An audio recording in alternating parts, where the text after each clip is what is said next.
I'm Gabriel Morency for Sports Interaction. Last week we talked about some Major League Baseball divisional futures. One of the clubs that we focused in on were Tony La Russa's St. Louis Cardinals. Nothing they've done since has me changing my mind. They've become a virtual lock to win the National League Central, but I think they're good enough to win the National League.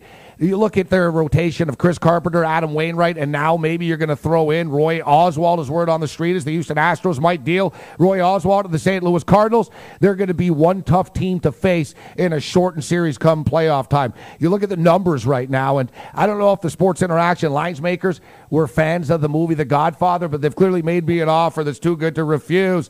Plus 500 for the St. Louis Cardinals to win the National League. I'm going to be all over that like a probation officer on Lindsay Lohan. Speaking of which, for all you piñata players out there, Lindsay's probably going to get out in about 12, 13 days' time, so maybe lucky 13 will be the number for the piñata players. Now let's talk some football. 3 weeks and counting until the National Football League's preseason kickstarts with the Hall of Fame game. Now, in my opinion, there's no better time of the year to make money betting on football than the National Football League preseason, but we'll get to that in a couple of weeks' time. Let's talk some CFL football and the Braley Bowl. I am legitimately shocked.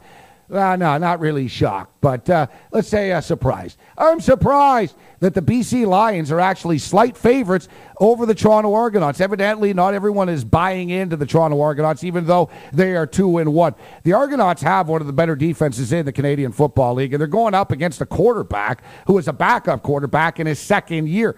Travis Lulay doesn't have much CFL experience, and the Argonauts are not a defense that you want to face if you're an inexperienced quarterback.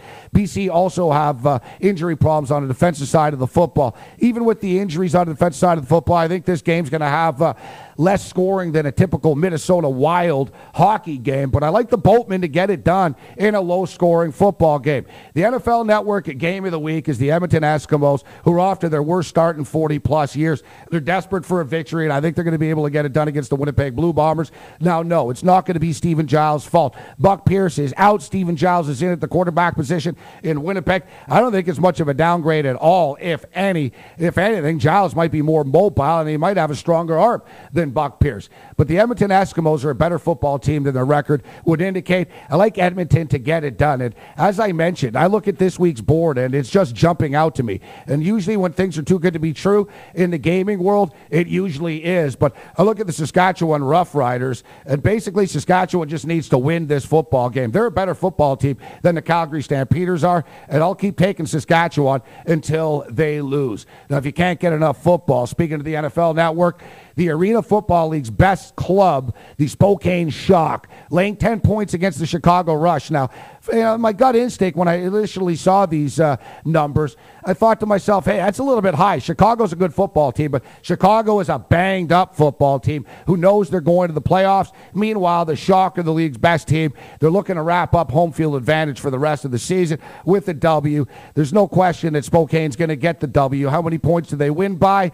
Hey, I think they're going to win by anywhere in between 13 and 17 points, and we'll lay the 9.5, 10 points. I'm also going to be taking a look at the Orlando Predators. We got the Oklahoma City Yard Dogs and the Orlando Predators. The Predators are one of the flagship Arena League teams, and it'd be good for the league if Orlando gets into the playoffs. This is a virtual playoff eliminator between two mediocre football teams at best, but I think Orlando and the home field and those hot cheerleaders that are very, very distracting, and as we mentioned before, they're so distracting and so hot, the NFL Network told them to tone it down a little bit. I like the Orlando Predators to get it done as well. As I stated, the countdown is on, baby. The NFL is rapidly approaching. It's been a great start to the CFL season, Major League Baseball. It's been a great summer of sports. Enjoy the games. May the winners be yours. I'm Gabriel Morency for Sports Interaction.